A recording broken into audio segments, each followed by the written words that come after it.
Hey, and welcome back to the Aeroview lifestyle. I'm Ariel, interior designer, aviation home specialist, and founder of Aeroview Design Co., where we believe your space should feel just as elevated as the life you live. This is the final episode in our May series, The Power of Personalization. And today, we're going to do something a little different. We've spent the last few weeks talking about how to tell your story through your home, how to build aviation-inspired spaces that feel intentional, meaningful, and uniquely you. But today, I want to protect that dream because sometimes, even with the best intentions, personalization can go sideways. In this episode, I'm sharing the top 5 personalization pitfalls I've seen and sometimes had to fix. I'll explain why they happen, how to avoid them, and what to do instead, so your home stays timeless, functional, and full of soul.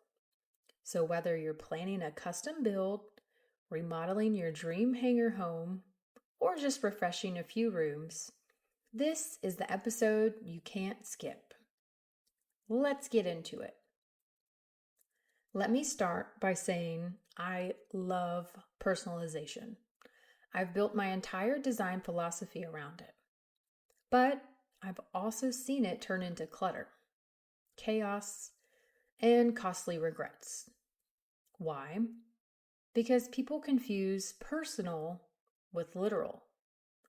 They try to cram everything they love into one space instead of curating their story with restraint and rhythm. They follow Pinterest trends instead of honoring their intuition. Or they forget how they live in a space because they're so focused on how it looks. So today, we're going to shine a light on the traps and how to navigate them like a pro. Pitfall number 1, over-theming the space. Let's just say it. If your home looks like a museum to your hobby, it's not luxury, it's novelty. I've walked into homes where aviation lovers turned their space into an airplane parts warehouse.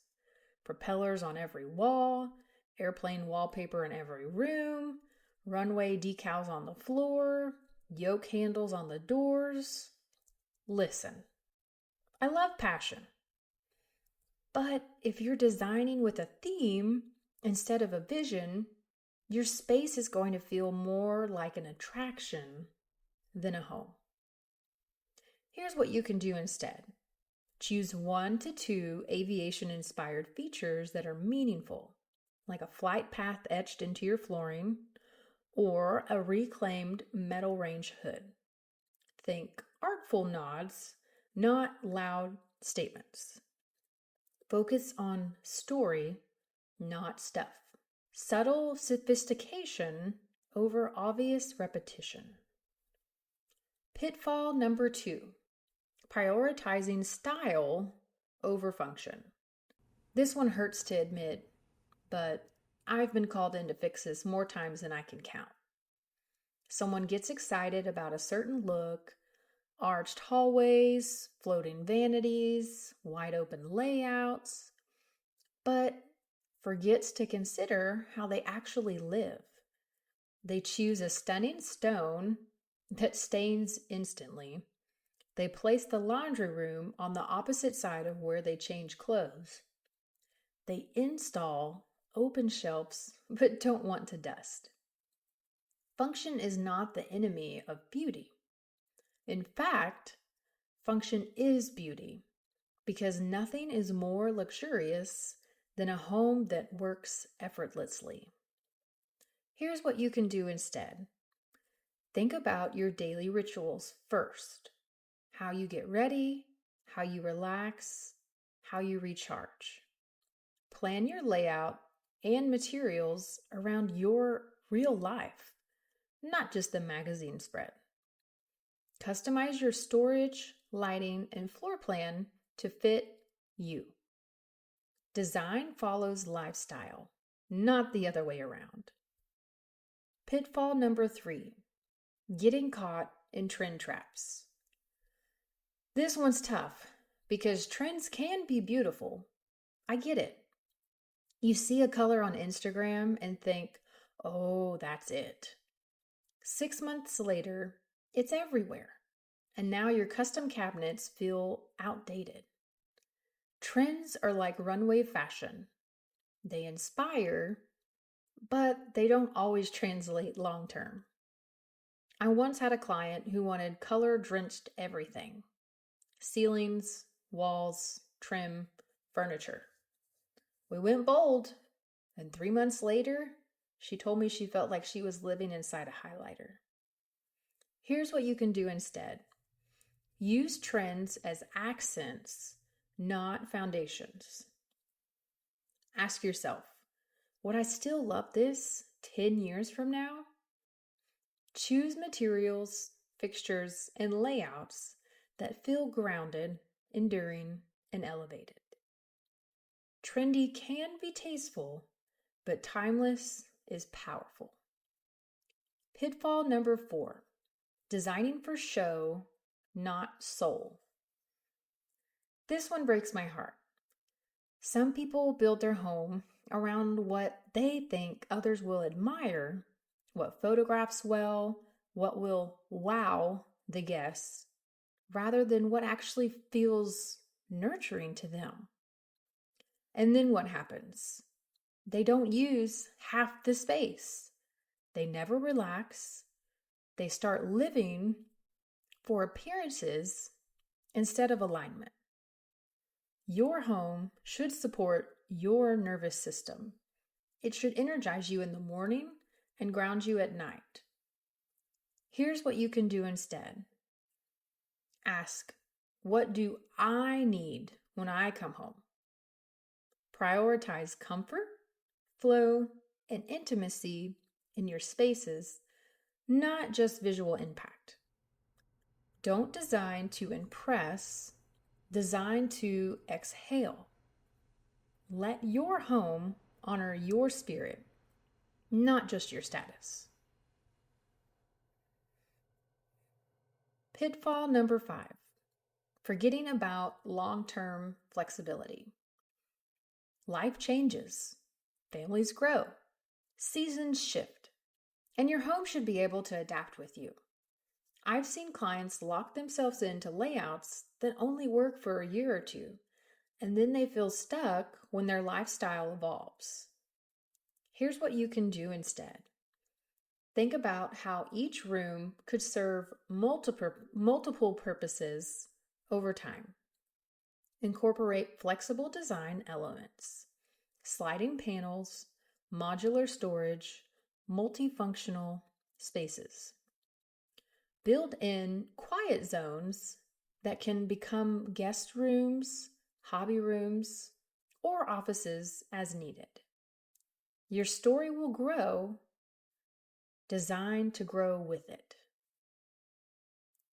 I wasn't going to go here, but I have to say it. One of the biggest mistakes I see is hiring a designer based only on aesthetics, or worse, just to check a box. Here's the truth. Your designer should be your advocate, your translator, and your co-visionary.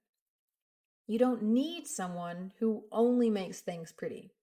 You need someone who listens deeply, challenges your assumptions, and translate your lifestyle into something livable and luxurious. Here's what you can do. Interview your designer about their process, not just style. Make sure they prioritize function, personalization, and collaboration.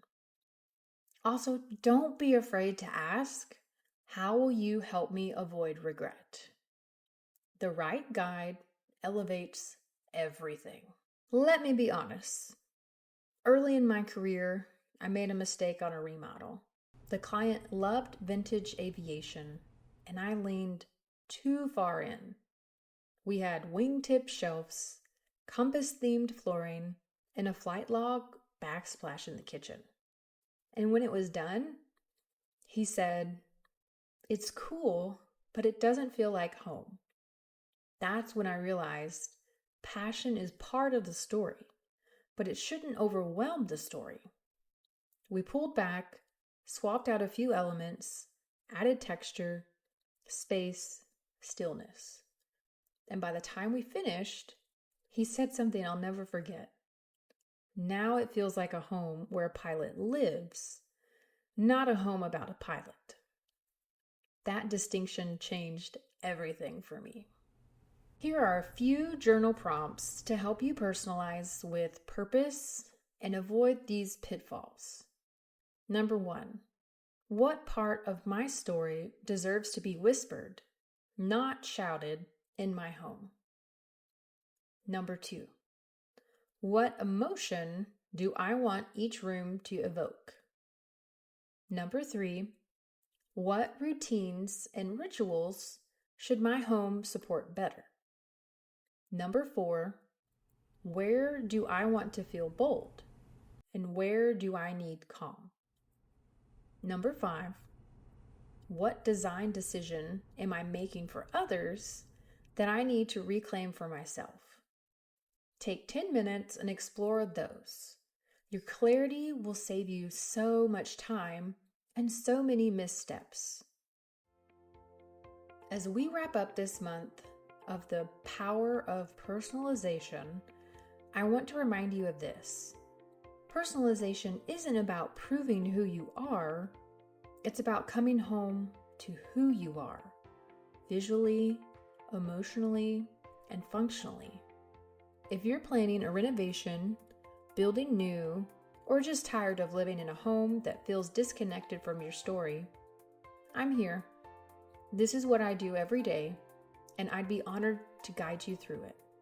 You can book a complimentary discovery call through the link in the show notes. Next month, we're shifting gears into a brand new theme, and trust me, you're going to want to tune in. Until then, keep dreaming big, living elevated, and remembering life's always better at altitude.